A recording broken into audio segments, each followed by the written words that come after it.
Bonjour à toutes et à tous, bienvenue pour cette webconférence du mois d'avril consacrée aux conventions collectives. Bonjour Philippe. Bonjour Pascal et bonjour à tous. Euh, on va diffuser un petit support PowerPoint avec du contenu pour la matière qu'on va aborder. Le support sera disponible dès demain sur notre chaîne YouTube. Philippe vous donnera les liens sur le chat. Mais commençons sans plus tarder par le support.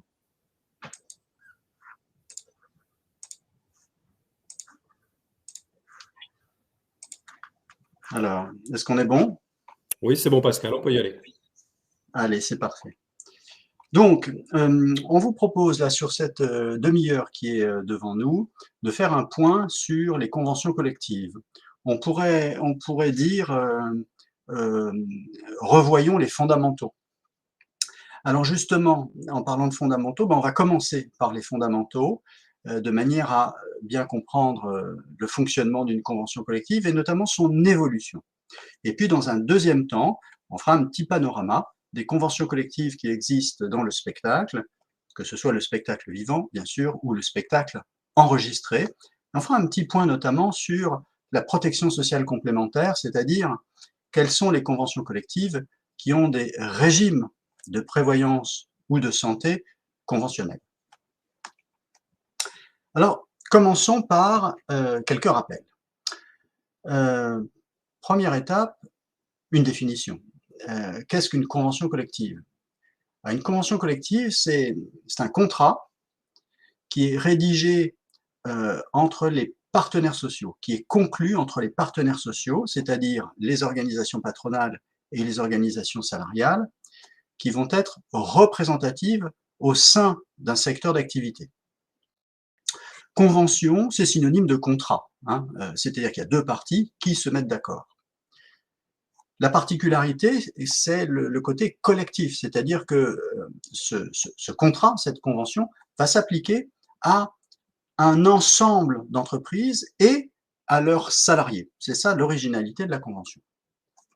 Quel est l'objectif d'une convention collective? C'est très simple, c'est d'améliorer, d'adapter les conditions de travail des salariés au sein d'un secteur d'activité en mettant en place les règles les plus adaptées possibles en fonction d'un certain nombre de critères comme les conditions de travail, la profession et bien sûr le secteur d'activité.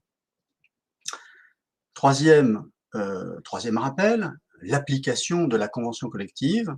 La convention collective, c'est l'activité principale qu'effectue l'entreprise qui détermine la convention collective applicable. On va revenir sur cette activité, sur la notion d'activité. L'activité principale, c'est ce que fait l'entreprise en vrai. Alors souvent, dès lors que l'on parle d'activité principale, on pense au code APE, et pour cause, APE, activité principale exercée, ou au code NAF, nomenclature d'activité française, qui renvoie finalement à des classifications qui permettent à l'INSEE, en l'occurrence, hein, pour ce qui est du code NAF et du code APE, qui permet à l'INSEE de faire des statistiques au regard des entreprises présentes dans tel ou tel secteur d'activité. Cependant, le code APE et le code NAF n'ont qu'une valeur statistique et ne reflètent pas systématiquement l'activité principale.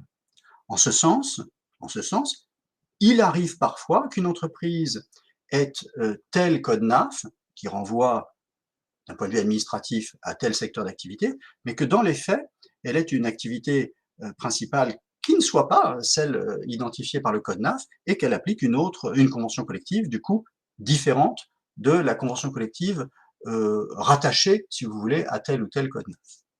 On va revenir là-dessus. Ensuite, on peut imaginer un petit schéma d'analyse pour savoir concrètement si je suis concerné, moi, en tant qu'entrepreneur. Alors, première question, donc j'ai identifié le préalable, c'est que j'ai identifié la convention collective qui renvoie à mon activité principale. Donc, premier point, l'activité principale de l'entreprise est-elle visée par le champ d'application de la convention que j'ai identifiée? Si la réponse est oui, donc je suis potentiellement concerné, je suis déjà sur la bonne voie. Deuxième question, est-ce que je suis adhérent de l'une des organisations patronales qui a négocié la convention collective? Est-ce que je suis syndiqué auprès de telle ou telle organisation patronale qui a donc conclu la convention collective? Si la réponse est oui, oui, je suis adhérent de tel syndicat patronal. Dans ce cas-là, la réponse est simple, c'est je suis tenu d'appliquer la convention collective en question. Si la réponse est non, je dois me poser une troisième question qui est, cette convention collective est-elle étendue? Si la réponse est oui, je dois appliquer la convention collective. Si la réponse est non, je n'ai pas d'obligation. On revient tout à l'heure sur la notion de convention collective étendue.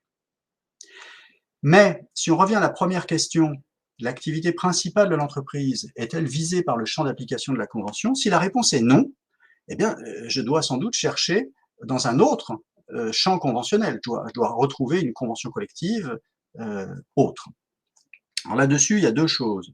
Première chose, dans le secteur du spectacle vivant et du spectacle enregistré, on va le voir tout à l'heure, une dizaine de conventions collectives, et après, si on a une activité dans le spectacle, producteur, exploitant de lieux, diffuseur, autres, il n'est pas possible de ne pas relever d'une convention collective, de l'une des conventions collectives du spectacle. Et le deuxième point, c'est qu'on a un outil de recherche qu'on a développé à Audience, dont vous avez l'adresse en bas à droite de l'écran, qui vous permet, à travers de mots-clés, de retrouver la convention collective qui, au regard de ces mots-clés, eh bien, se rapproche de votre activité. On parlait de convention collective étendue. Alors, qu'est-ce que c'est?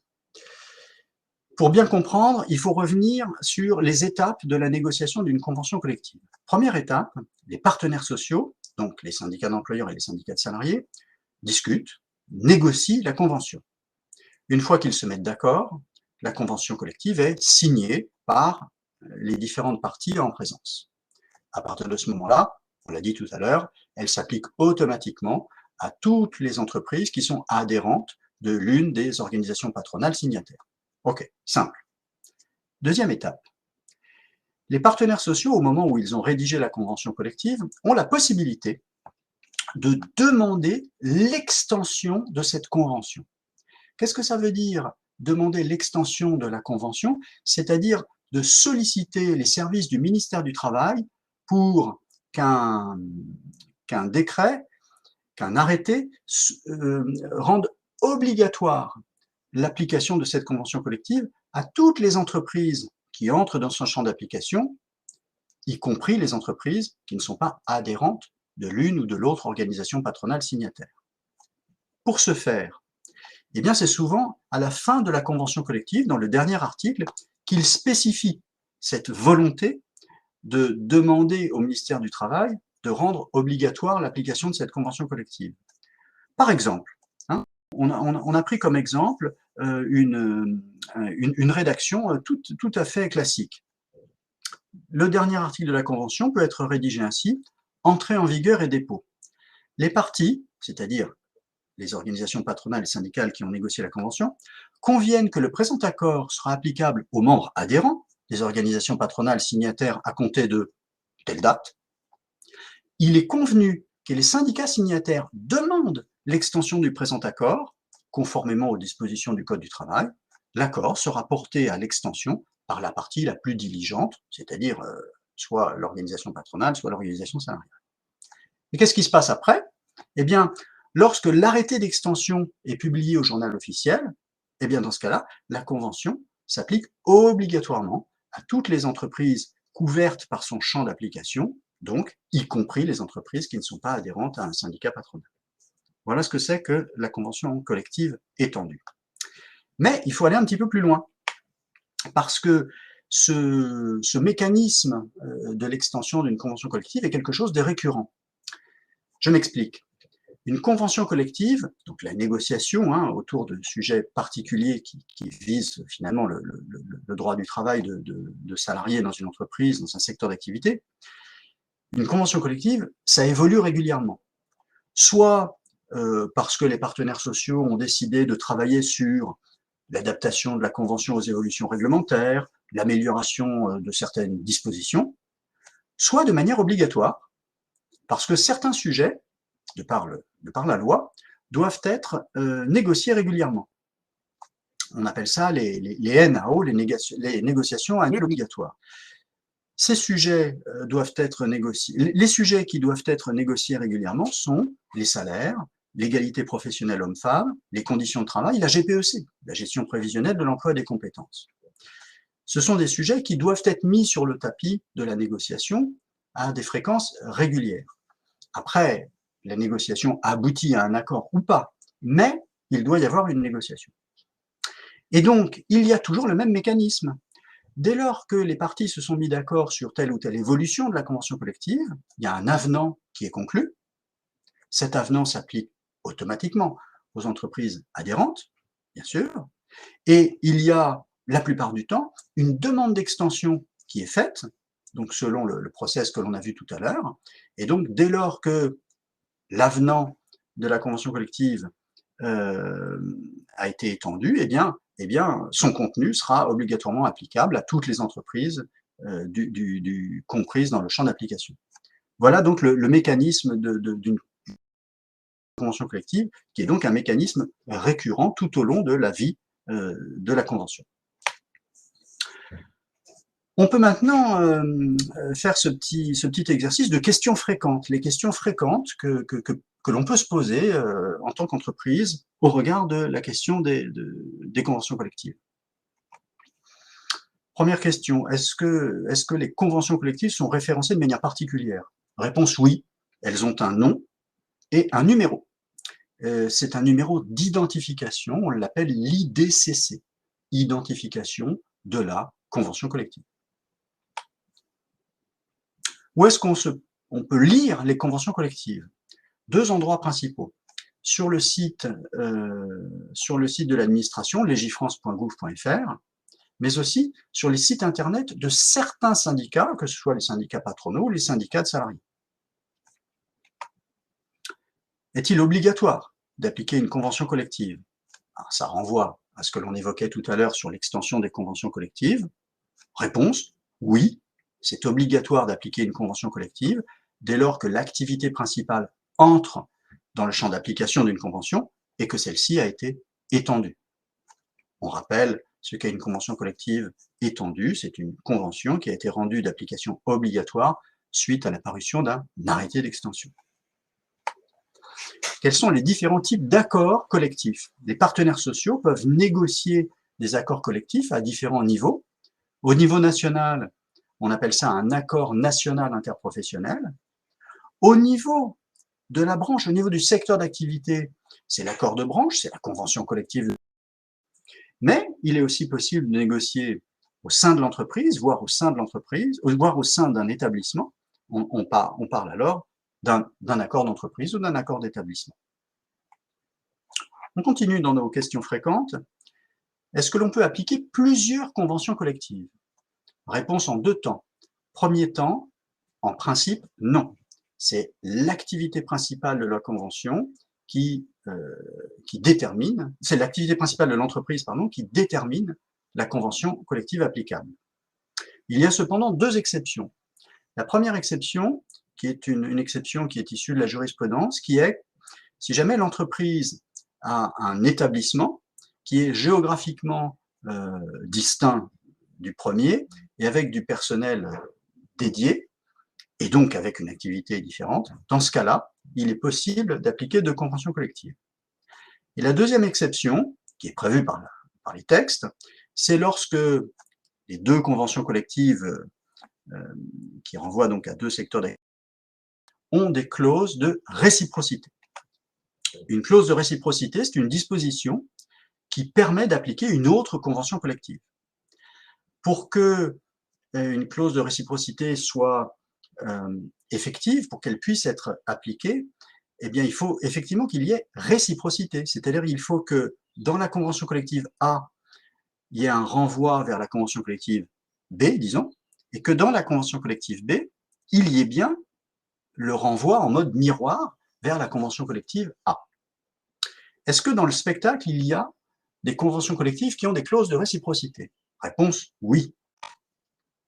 Vous avez à l'écran un petit schéma qui vous montre les conventions collectives qui ont entre elles, une clause de réciprocité. Par exemple, collective de la production audiovisuelle et convention collective des films d'animation. Ou encore, convention collective de la production ciné avec convention collective de la production de films d'animation. En pratique, comment ça marche? Prenons l'exemple où vous êtes une entreprise, relevant de la branche de la convention collective de la production audiovisuelle. Votre activité principale, c'est la production de films pour la télé, la production de films pour le web. Bien. Imaginez que vous avez l'opportunité de faire un long métrage, à destination donc du cinéma. Donc, convention collective, production cinéma. Eh bien, de par le fait qu'il y a une clause de réciprocité entre la convention collective prod audio et la convention collective prod ciné, de par ce fait, vous allez pouvoir, pour les intermittents que vous allez embaucher pour le long métrage, pour eux, vous allez pouvoir appliquer les dispositions de la convention collective prod ciné. Voilà le mécanisme. On est toujours dans nos questions fréquentes. On avait dit tout au début qu'on allait faire un petit zoom sur la notion d'activité principale, code NAF, IDCC, un petit zoom là-dessus. Une question pourrait être celle-ci: le code NAF de mon entreprise ne correspond pas à la convention collective que j'applique. Quelle incidence? En principe, il n'y a pas d'incidence. Ce qui compte, c'est la réalité et que la convention collective que vous appliquez soit celle liée à votre activité principale. Le fait que le code NAF attribué par l'INSEE ne soit pas en phase avec votre activité principale n'a a priori pas d'incidence concrète. Mais du coup, on peut rappeler les deux éléments de la traduction administrative principale, donc je dis bien administrative, pas réelle.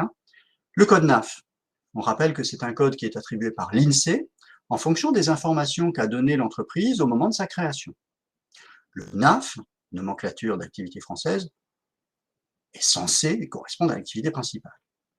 Question, est-ce qu'à un moment donné, dans certaines dispositions, est-ce que le NAF est utilisé par un organisme? Réponse oui, il est utilisé par le GUSO, le guichet unique pour le spectacle occasionnel. Le GUSO utilise le code NAF comme critère opératoire pour déterminer quelles sont les entreprises qui doivent avoir recours au GUSO et celles qui ne peuvent pas avoir recours au GUSO. C'est assez original dans le sens où le code NAF n'a pas de valeur juridique, mais d'un point de vue pratique, le GUSO utilise le NAF pour ses dispositions. Et l'autre traduction administrative de l'activité principale, a priori plus proche de la réalité, enfin avec moins d'ambiguïté, c'est l'IDCC, donc le numéro d'identification de la convention collective applicable dans l'entreprise. L'entreprise, on rappelle, doit bien appliquer la convention liée à son activité principale. Question, à quel moment l'IDCC est utilisé? Il est utilisé dans la première DSN. Pourquoi dans la première DSN? Parce que c'est l'IDCC indiqué dans la première DSN qui va générer l'adhésion à tel ou tel groupe de protection sociale, et en l'occurrence, dans le secteur du spectacle, l'adhésion à audience en retraite complémentaire. Donc il est très important pour les entreprises qui se créent d'identifier leur IDCC dès le début, si vous voulez, de leur activité et précisément au moment de leur première embauche.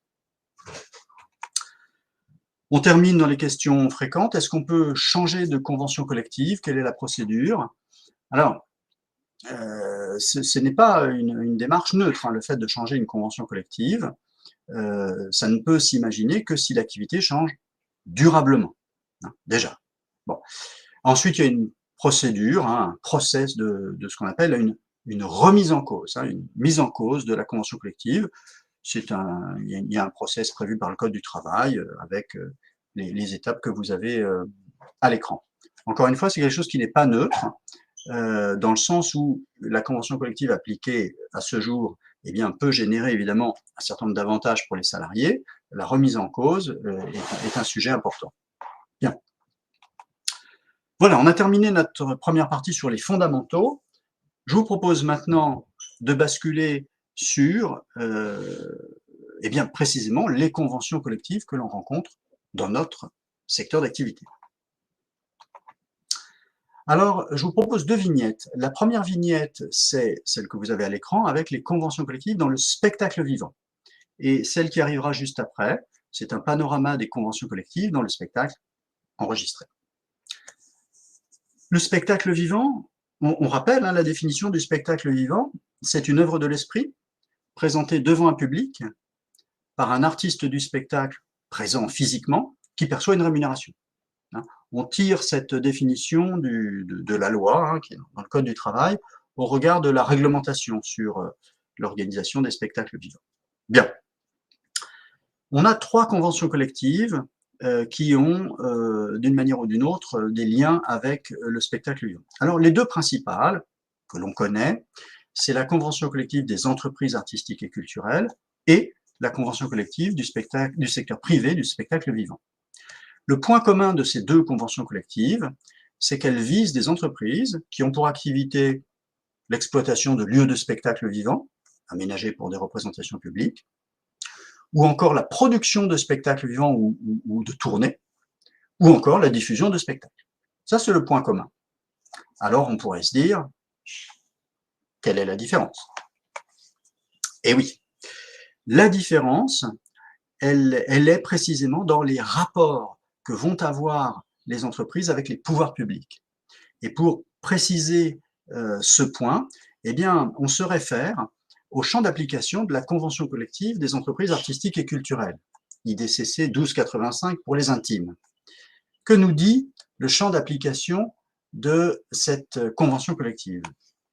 Eh bien, ce champ d'application nous dit que si une entreprise a une direction qui est nommée par la puissance publique, elle relève du champ de la 1285.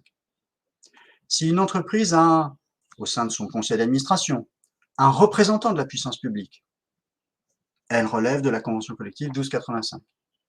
Si l'entreprise est titulaire d'un label, c'est une SMAC, c'est un CDN, c'est une scène nationale, elle relève de la convention collective 1285. Et enfin, si l'entreprise est subventionnée directement par l'État ou les collectivités, dans le cadre de conventions pluriannuelles de financement par exemple, elle relève de la convention collective 1285. Si elle a répondu non à ces 4 critères, elle relève du coup de la convention collective du spectacle vivant privé. La troisième convention collective qui a trait au spectacle vivant, c'est la convention collective des espaces de loisirs. Il y a une filière spectacle qui autorise les parcs de loisirs à embaucher des artistes et des techniciens, et du coup, on est bien dans le spectacle vivant, on n'est pas dans le spectacle enregistré. Deuxième vignette, les conventions collectives dans le spectacle enregistré. Alors, vous avez à l'écran ces conventions collectives, on les passe en revue avec un tout petit mot à chaque fois sur leur champ d'application. La production ciné vise les entreprises qui font des longs et des courts-métrages à destination des salles de cinéma, mais aussi les entreprises qui font des films publicitaires.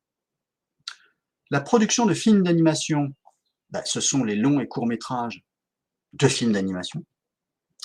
La distribution cinématographique, eh bien, c'est les entreprises qui ont une activité qui se situe entre la production des films et la diffusion dans les salles, c'est-à-dire entre la production ciné et l'exploitation ciné.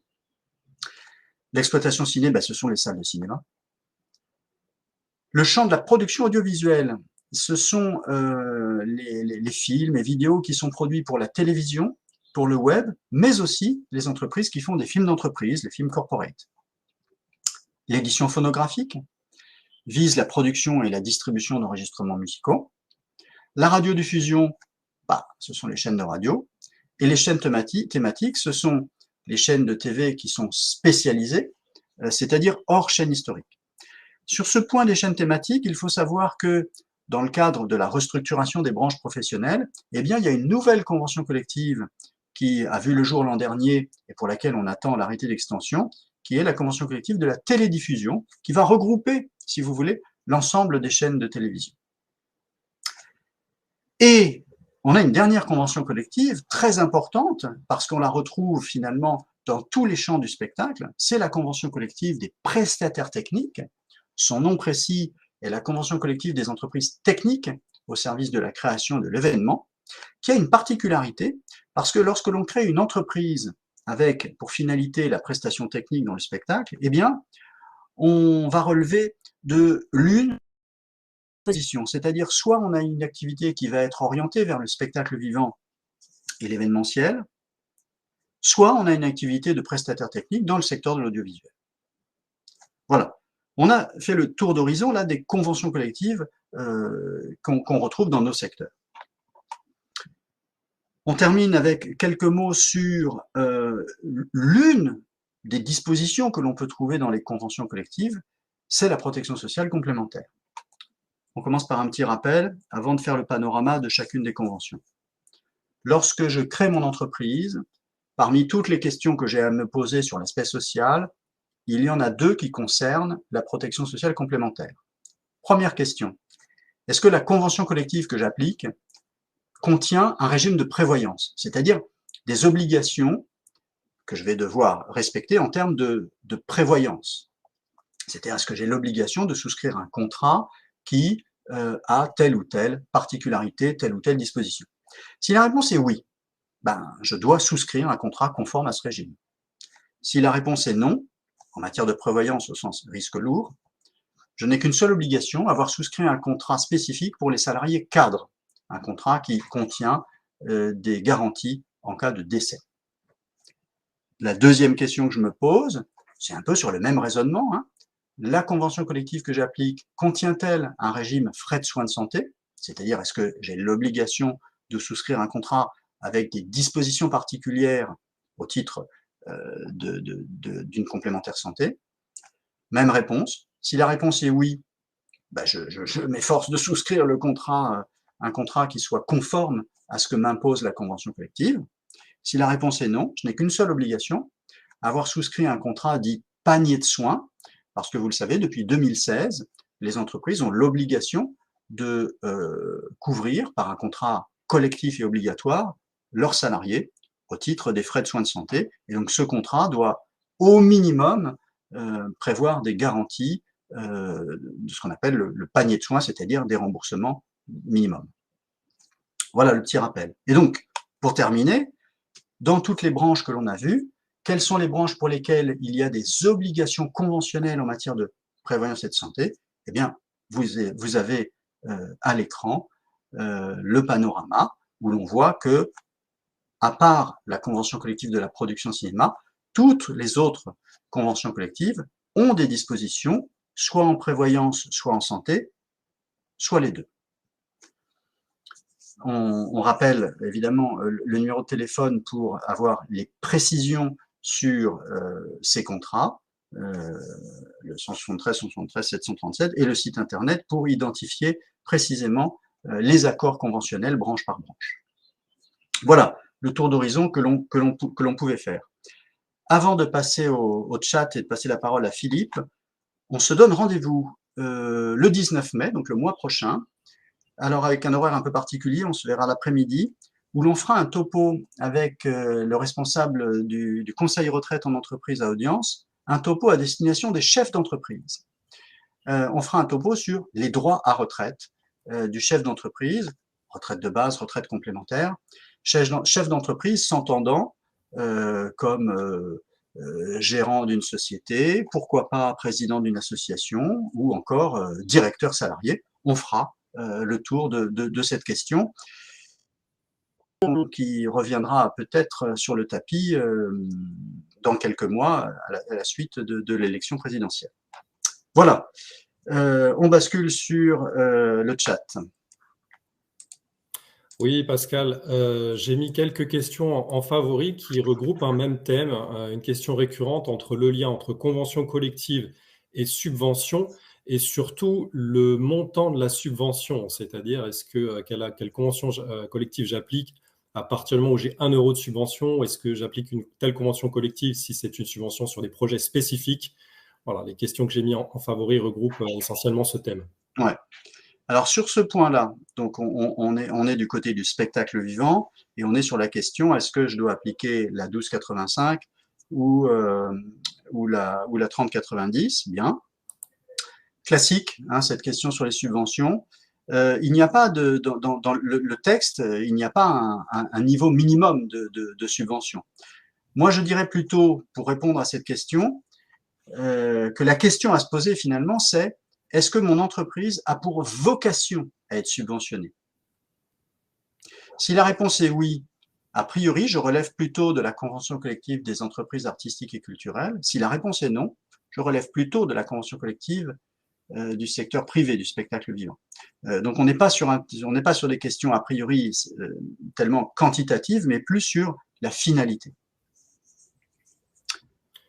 Je vois Nadia, pour l'édition phonographique, est-il vrai que qu'on n'a pas besoin de licence? Zut, j'ai perdu. Excuse-moi, c'est moi qui l'ai. Ah, je sais plus. C'est de reprendre la question, Nadia. C'est moi qui l'ai. Excuse-moi. Je vais essayer de la reprendre. Excuse-nous, Ouais. Nadia. Je vais reprendre ta question. Sinon, on peut basculer sinon en tendance sur d'autres questions que j'ai mis en favori. Ouais, ok. Sur... Peut-on cotiser à la convention entreprise artistique et culturelle sans être une entreprise du secteur public? C'est-à-dire, vous êtes une entreprise de spectacle, hein, ça c'est sûr, vous n'êtes pas ailleurs forcément, de spectacle vivant, et donc vous vous posez la question du choix de la convention. Ce choix vous appartient. Si vous démarrez dans une convention collective, eh bien effectivement, il va falloir continuer et appliquer l'ensemble des dispositions pour vos salariés. Donc oui, c'est possible.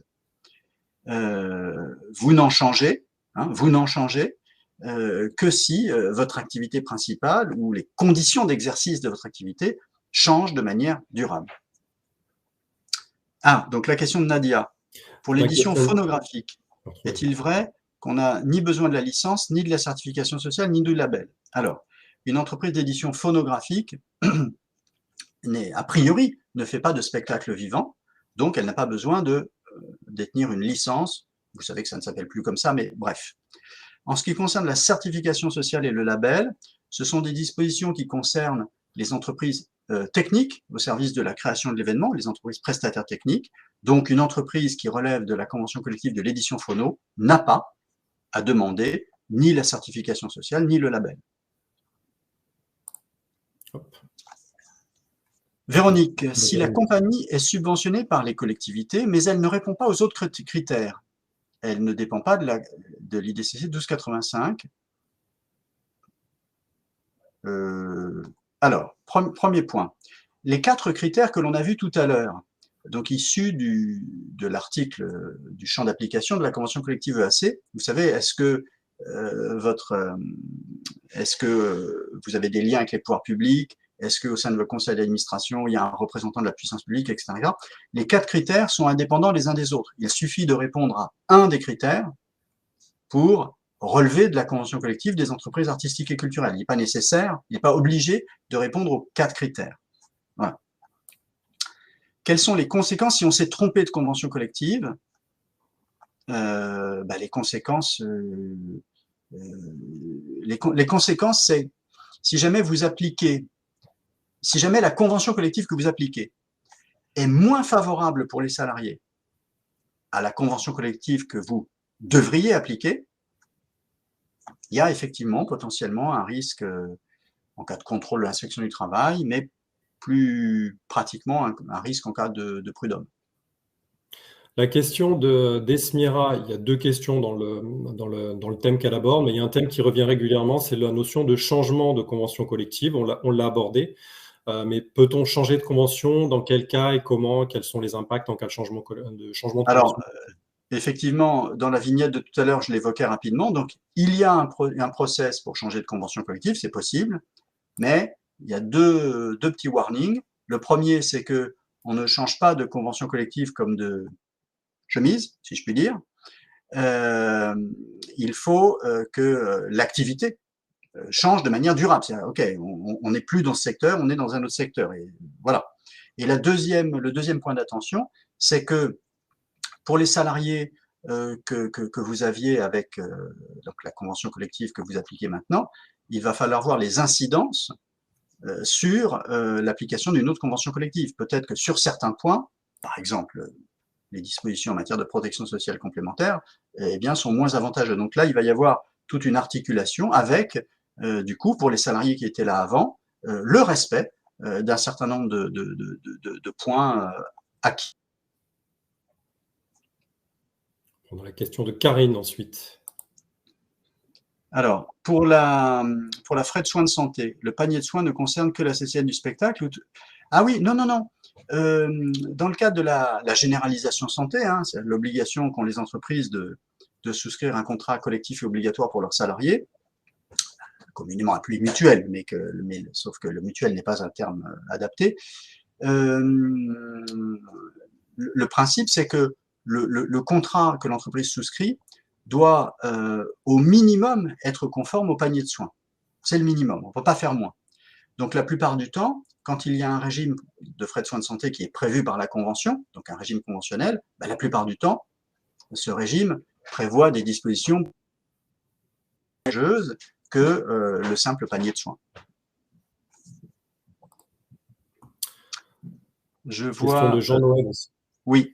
Alors nous dépendons de la convention privée. Et notre salle de spectacle présente des spectacles variés de théâtre, musique, chansons, variétés. Cette convention collective a plusieurs annexes. Laquelle devons-nous appliquer? Alors oui, c'est une particularité de la convention collective du spectacle vivant privé, c'est qu'il y a 6 annexes qui renvoient à des sous-catégories du spectacle vivant. Eh bien, vous appliquez l'annexe qui est liée à votre activité principale. Donc, vous devez être capable de déterminer quel est finalement le type de spectacle majoritaire que vous appliquez, que vous produisez, pardon. Il y a eu un certain nombre de questions qui sont revenues toujours sur le process pour le changement de convention collective. Je pense qu'on pourra rappeler aussi que la procédure sera indiquée sur le support qui sera téléchargeable. J'ai mis encore quelques questions dans les favoris. Ouais. Alors, en ce qui concerne le changement de convention collective, il y a l'aspect juridique et l'aspect pratique. Les deux choses étant un peu liées, mais je m'explique. Pour l'aspect juridique, c'est-à-dire le respect du processus, le respect des différentes étapes finalement, et des délais entre les étapes, vous devez vous faire accompagner. Vous devez vous faire accompagner parce qu'on est sur un sujet très très délicat, surtout si vous avez évidemment des salariés permanents. Si vous faites une recherche sur Internet, vous tombez sur les sites du gouvernement qui expliquent le process, hein, c'est-à-dire qui détaillent comment dire, les étapes prévues par le Code du travail. Sur l'aspect pratique, je pense notamment mais justement à la protection sociale complémentaire. Je m'explique. Vous appliquez aujourd'hui la convention collective A, avec des dispositions en matière de prévoyance. Vous êtes adhérent, par exemple, à Audience, et vous avez le contrat complémentaire santé, le contrat prévoyance qui est lié à cette convention collective. Si d'aventure vous changiez de convention collective, il y a donc le process juridique dont on parlait juste avant, mais il faudra aussi penser aux aspects pratiques, c'est-à-dire contacter en l'occurrence votre organisme assureur, pour expliquer ce changement et voir quelle est la procédure à faire dans ces changements. Donc, il y a deux aspects, juridique et pratique. On peut passer à la question d'Olivia. Concernant une société de production audiovisuelle qui fait de la captation de spectacles vivants pour la TV, doit appliquer quelle convention collective pour les captations? Une société de production audiovisuelle qui fait de la captation de spectacles vivants pour la télé doit appliquer. Alors, il n'y a pas de réciprocité entre la convention collective de la prod audio et les conventions collectives du spectacle vivant déjà. Donc dans ce cas-là, elle peut pas appliquer d'autres conventions collectives, sauf éventuellement la convention collective des prestataires techniques, peut-être, étant donné que la captation de spectacles peut renvoyer à de la prestation technique. Mais dans tous les cas, elle ne peut pas appliquer une convention collective du spectacle vivant. La question de Christelle concernant les clauses de réciprocité. Oui, je viens de le dire.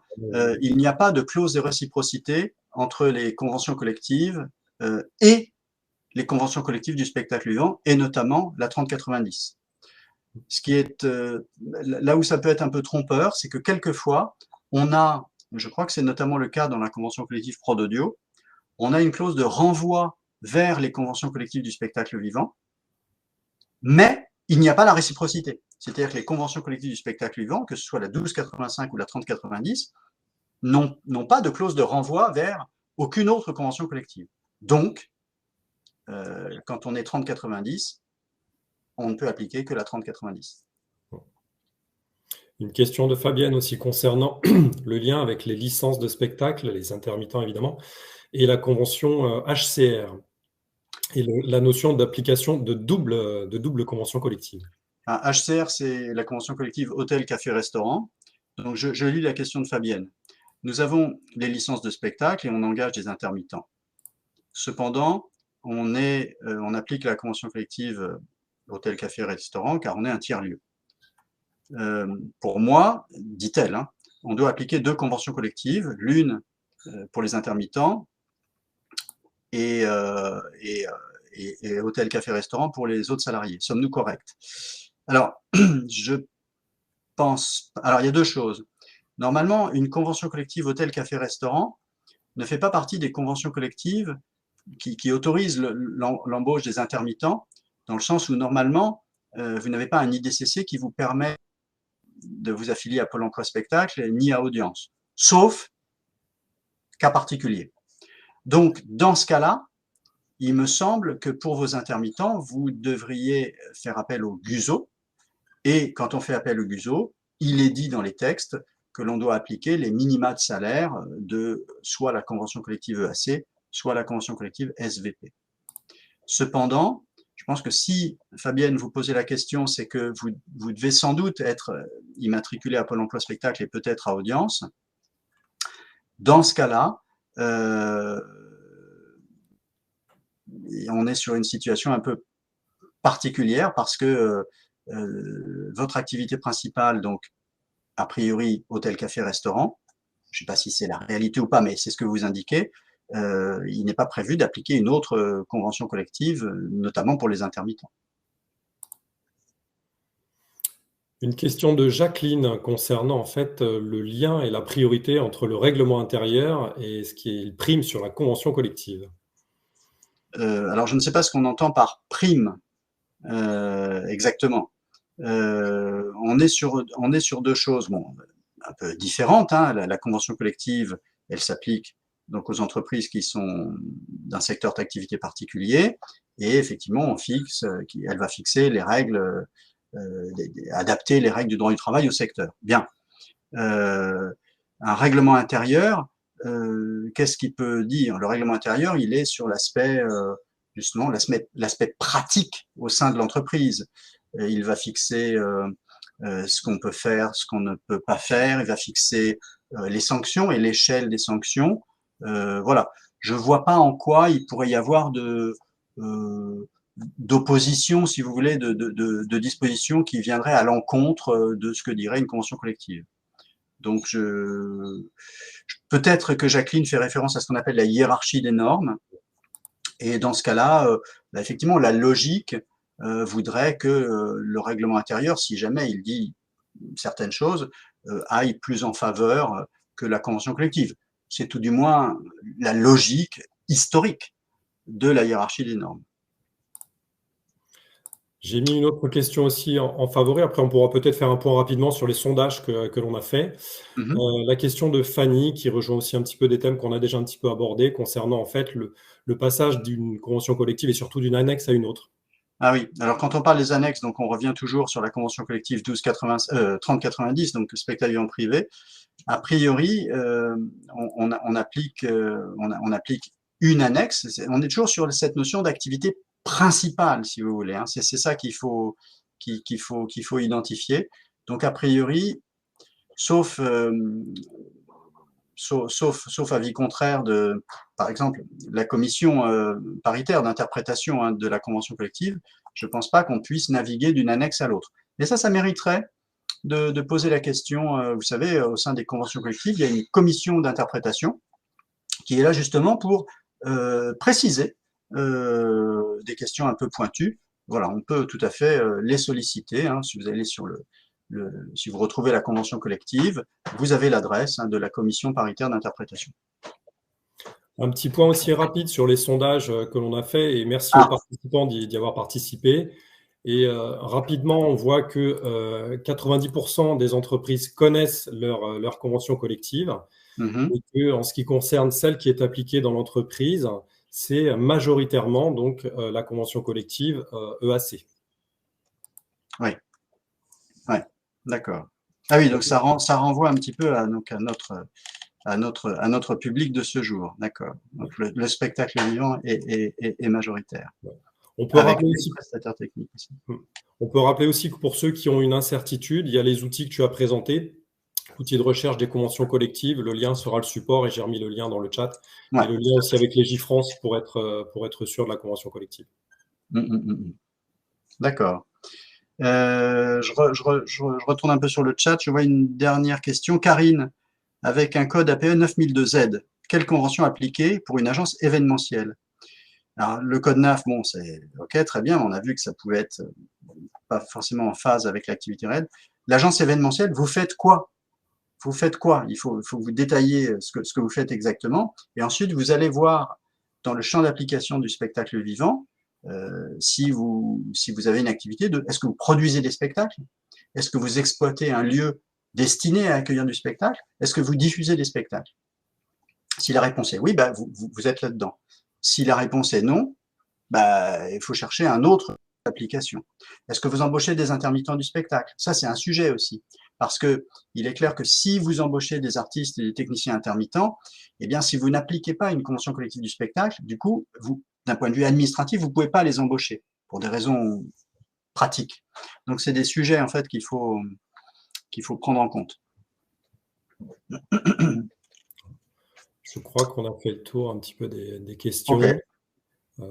J'ai remis les liens, j'ai rappelé les liens. parfait. Le support, on peut toujours le rappeler, mais le support sera accessible sur le site Audience avec les différents Ouais, liens. tout à fait. Je pense qu'on a Ok, fait. écoutez, merci beaucoup pour votre participation et votre attention et vos questions pointues. On se retrouve le 19 mai pour cette webconférence sur les droits à la retraite des dirigeants d'entreprise. Excellente journée à vous et bonnes vacances pour ceux qui prennent un peu de vacances durant la fin du mois. Merci, bonne journée à tous, au revoir.